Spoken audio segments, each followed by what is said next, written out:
Hi, welcome to home lead. ನಾನು ಇವತ್ತು chicken ದಮ್ ಬಿರಿಯಾನಿನ ಮಾಡ್ತಾಯಿದ್ದೀನಿ. ನಾವು ಇದನ್ನು ಮನೆಯಲ್ಲೇ ಯಾವ ರೀತಿ ಮಾಡ್ಕೋಬೋದು ಅಂತ ನೋಡೋಣ.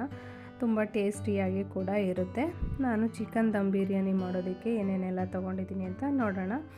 ಮೊದಲಿಗೆ ಈರುಳ್ಳಿನ ಈ ರೀತಿ ಚಿಕ್ಕದಾಗಿ ಕಟ್ ಮಾಡಿ ಇಟ್ಕೊಂಡಿದ್ದೀನಿ. ಹಾಗೆ ಕೊತ್ತಂಬರಿ ಸೊಪ್ಪು, ಪುದೀನ, ಹಾಗೆ 4 ಹಸಿಮೆಣಸಿನ್ಕಾಯನ್ನು ತೊಗೊಂಡಿದ್ದೀನಿ.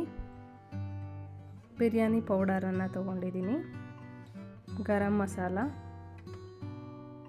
ಅರಿಶಿನ ಪುಡಿ, ಹಾಗೆ ಅಚ್ಚ ಖಾರದ ಪುಡಿನ ತೊಗೊಂಡಿದ್ದೀನಿ. ನಾನು 2 ಪಲಾವ್ ಎಲೆ, ಚಕ್ಕೆ, ಏಲಕ್ಕಿ, ಲವಂಗ, ಮರಾಠಿ ಮೊಗ್ಗನ್ನು ತೊಗೊಂಡಿದ್ದೀನಿ. ಹಾಗೆ ಶುಂಠಿ ಬೆಳ್ಳುಳ್ಳಿ ಪೇಸ್ಟನ್ನು ತೊಗೊಂಡಿದ್ದೀನಿ. ಒಂದು ಅರ್ಧ ಕಪ್ಪಷ್ಟು ಮೊಸರನ್ನು ತೊಗೊಂಡಿದ್ದೀನಿ. 1 ನಿಂಬೆಹಣ್ಣು, 1 ಕಪ್ಪಷ್ಟು ಬಾಸುಮತಿ ರೈಸನ್ನು ತೊಗೊಂಡಿದ್ದೀನಿ. ಒಂದು ಅರ್ಧ ಕಪ್ಪಷ್ಟು ಸೋನಾ ಮಸೂರಿ ರೈಸನ್ನು ತೊಗೊಂಡಿದ್ದೀನಿ. ಈಗ ನಾನು ಒಂದು ಮಿಕ್ಸಿ ಜಾರನ್ನು ತೊಗೊಂಡು ಹಸಿಮೆಣಸಿನ್ಕಾಯನ್ನು ಹಾಕ್ಕೊಳ್ತಾ ಇದ್ದೀನಿ. ಹಾಗೆ ಪುದೀನ, ಕೊತ್ತಂಬರಿನ ಸೇರಿಸ್ಕೊಳ್ತಾ ಇದ್ದೀನಿ. ಇದು ಗ್ರೈಂಡ್ ಮಾಡ್ಕೊಳ್ಳೋದಕ್ಕೆ.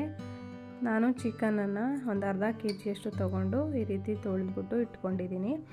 ಈಗ ಇದಕ್ಕೆ ನಾನು ರುಬ್ಬಿಟ್ಕೊಂಡಿರೋ ಹಸಿಮೆಣಸಿನ್ಕಾಯಿ, ಪುದೀನ, ಕೊತ್ತಂಬರಿ ಪೇಸ್ಟನ್ನು ಸೇರಿಸ್ಕೊಳ್ತಾ ಇದ್ದೀನಿ. ಹಾಗೆ ಶುಂಠಿ ಬೆಳ್ಳುಳ್ಳಿ ಪೇಸ್ಟನ್ನು ಸೇರಿಸ್ಕೊಳ್ತಾ ಇದ್ದೀನಿ. ಹಾಗೆಯೇ ಸ್ವಲ್ಪ ಅರಿಶಿನ, ಸ್ವಲ್ಪ ಅಚ್ಚ ಖಾರದ ಪುಡಿ,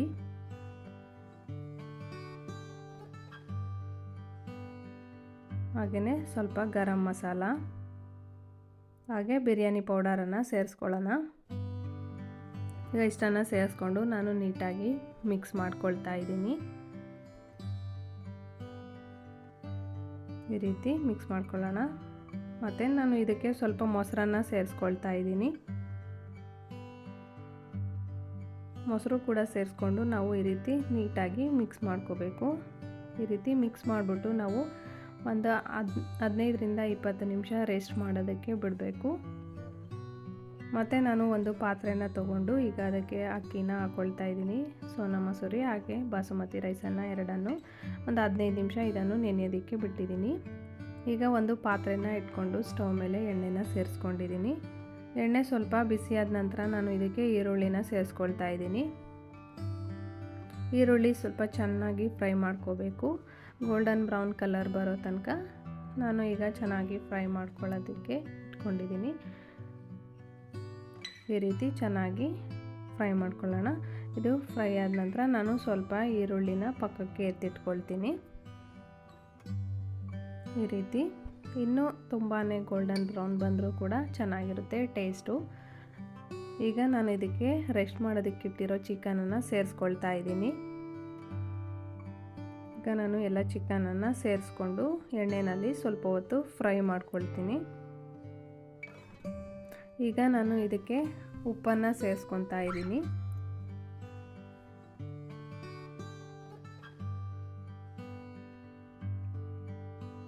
ಹಾಗೆಯೇ ನಿಂಬೆ ರಸ ಕೂಡ ಸೇರಿಸ್ಕೊಳ್ತಾ ಇದ್ದೀನಿ. ನಾವು ಉಪ್ಪು ಮತ್ತು ನಿಂಬೆ ರಸನ ರೆಸ್ಟ್ ಮಾಡೋದಕ್ಕೂ ಮುಂಚೆನೇ ಕಲಿಸ್ಬೇಕಾದ್ರೆ ಹಾಕ್ಕೊಳ್ಬೋದು, ಅಥವಾ ಇವಾಗ ಬೇಕಾದರೂ ಹಾಕ್ಕೋಬೋದು. ಈಗ ಈ ರೀತಿ ಚೆನ್ನಾಗಿ ಫ್ರೈ ಮಾಡ್ಕೊಳ್ಳೋಣ. ಚಿಕನ್ ಬೇಯೋದಕ್ಕೆ ನಾನು ಸ್ವಲ್ಪ ನೀರನ್ನು ಸೇರಿಸ್ಕೊಳ್ತಾ ಇದ್ದೀನಿ. ಈಗ ಈ ರೀತಿ ಚೆನ್ನಾಗಿ ಬೇಯಬೇಕು ಚಿಕನು. ನೋಡಿ ಈ ರೀತಿ ಆಗಿದೆ. ನಾನು ಈಗ ಇದರಿಂದ ಸ್ವಲ್ಪ ಗ್ರೇವಿನ ಎತ್ತಿಟ್ಕೊಳ್ತಾ ಇದ್ದೀನಿ.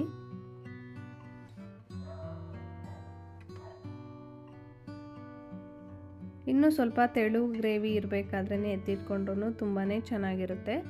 ನೋಡಿ ನಾನು ಎತ್ತಿಟ್ಕೊಂಡಿದ್ದೀನಿ. ಈಗ ಇನ್ನೊಂದು ಪಾತ್ರೆನ ಸ್ಟವ್ ಮೇಲೆ ಇಟ್ಕೊಂಡು ನಾನು ನೀರನ್ನು ಹಾಕ್ಕೊಳ್ತಾ ಇದ್ದೀನಿ.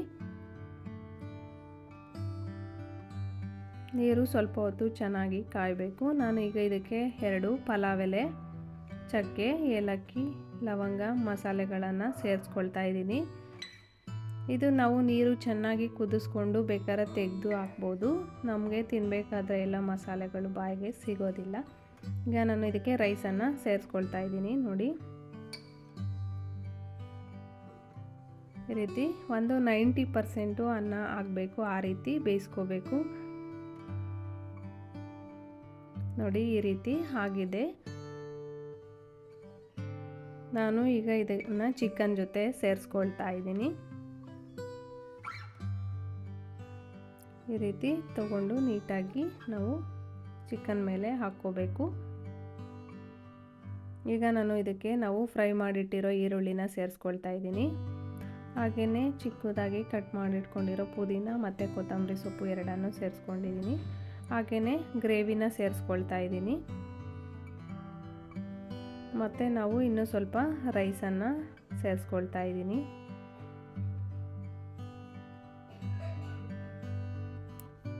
ಈ ರೀತಿ ಸೇರಿಸ್ಕೊಂಡ ನಂತರ ನಾನು ಇದಕ್ಕೆ ಮತ್ತೆ ಪುದೀನ ಮತ್ತು ಕೊತ್ತಂಬರಿ ಸೊಪ್ಪನ್ನು ಹಾಕ್ಕೊಳ್ತಾ ಇದ್ದೀನಿ.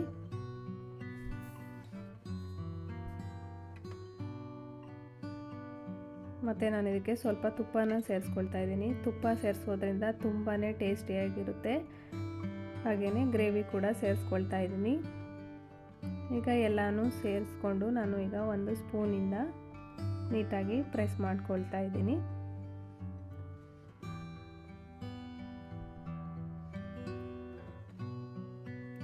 ಈ ರೀತಿ ನಾವು ಇದಕ್ಕೆ ಸಿಲ್ವರ್ ಪೇಪರ್ ಕೂಡ ಹಾಕ್ಕೋಬೋದು. ನಾನು ಈ ರೀತಿ ಪ್ಲೇಟನ್ನು ಕ್ಲೋಸ್ ಮಾಡಿಕೊಂಡು ಈಗ ಒಂದು ತವಾನ ಇಟ್ಕೊಂಡು ಒಂದು 10ರಿಂದ 15 ನಿಮಿಷ ದಮ್ ಆಗೋದಕ್ಕೆ ಬಿಟ್ಟಿದ್ದೀನಿ. ನೋಡಿ, ಈ ರೀತಿ ಸಿಲ್ವರ್ ಪೇಪರ್ ಹಾಕ್ಕೊಂಡ್ರೆ ಇನ್ನೂ ಚೆನ್ನಾಗಿ ದಮ್ ಆಗುತ್ತೆ. ನೋಡಿ, ರೆಡಿ ಆಗಿದೆ ಬಿರಿಯಾನಿ. ತುಂಬಾ ಟೇಸ್ಟಿಯಾಗಿರುತ್ತೆ. ನಾನು ಬಿರಿಯಾನಿ ಪೌಡರನ್ನು ಮನೆಯಲ್ಲೇ ಮಾಡ್ಕೊಂಡಿರೋದು. ನಾನು ಮುಂದಿನ ವಿಡಿಯೋಗಳಲ್ಲಿ ಬಿರಿಯಾನಿ ಪೌಡರನ್ನು ಶೇರ್ ಮಾಡ್ತೀನಿ. ಈಗ ನಾನು ಬಿರಿಯಾನಿನ ಒಂದು ಪ್ಲೇಟಲ್ಲಿ ಸರ್ವ್ ಮಾಡ್ಕೊಳ್ತಾ ಇದ್ದೀನಿ. ತುಂಬಾ ಚೆನ್ನಾಗಾಗಿದೆ. ನೀವು ಇದೇ ರೀತಿ ಬಿರಿಯಾನಿನ ಮನೆಯಲ್ಲಿ ಒಮ್ಮೆ ಟ್ರೈ ಮಾಡಿ. ಹೇಗಿತ್ತು ಅಂತ ಕಮೆಂಟಲ್ಲಿ ತಿಳಿಸಿ. ನಮ್ಮ ಚಾನಲನ್ನು ಸಬ್ಸ್ಕ್ರೈಬ್ ಆಗಿ ಹಾಗೆ ಸಪೋರ್ಟ್ ಮಾಡಿ. ನಿಮ್ಮ ಫ್ರೆಂಡು ಫ್ಯಾಮಿಲಿ ಜೊತೆ ಶೇರ್ ಮಾಡಿ. Thank you for watching.